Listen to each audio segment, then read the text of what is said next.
discovery and awareness of the richness, the diversity, and the often surprising nature of living with the land. Our journey begins as dramatic and sudden changes are sweeping over the land. The approaching storm may seem wild and destructive to us, but to nature, it's a new beginning in the cycle of life.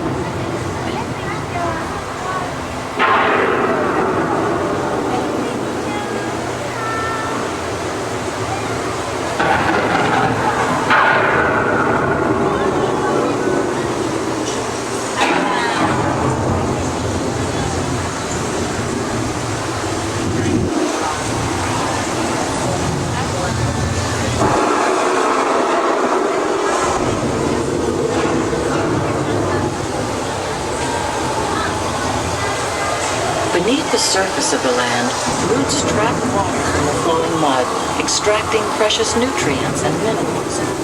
These elements, when combined with sunlight, create the diverse living systems of our planet.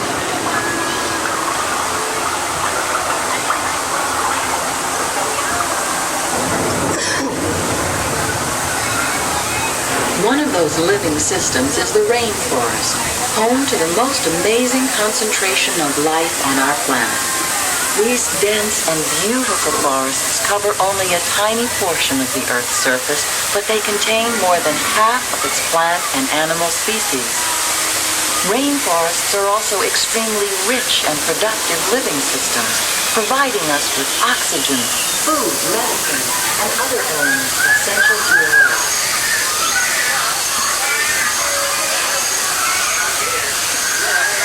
In the desert, nature has created a very different but no less beautiful living system. And while this arid landscape may seem lifeless, it is very much alive. The plants and animals that have learned to survive in these harsh conditions make use of what little water they can find and avoid the scorching rays of the relentless sun.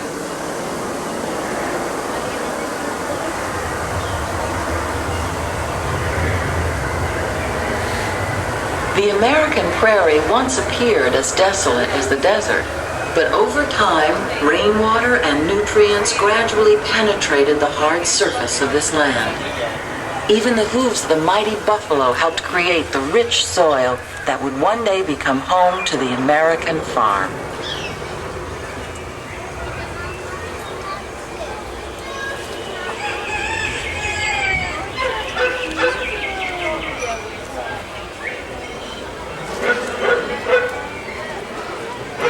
Of all the forces at work on the land, humans have had one of the most profound effects. The need to produce food for a growing world led to the enormous use, and sometimes overuse, of the land. In our search for more efficient ways to grow food, we often fail to realize the impact of our methods.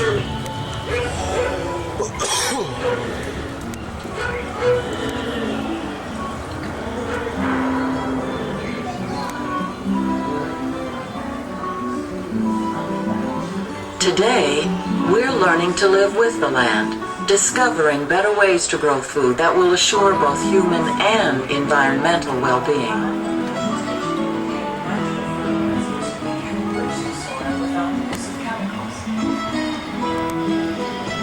In Saudi Arabia and Mexico, we're learning to produce food on desert seacoasts by developing and planting crops that thrive on saltwater.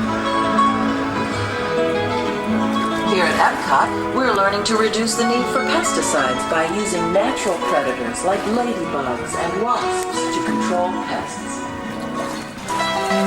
In Japan, we're learning that by adding composted leaves and other plant material to our soil, we can... Terraces off to your right-hand side, we're growing rice and peanuts in the same space, but not at the same time. This is called crop rotation.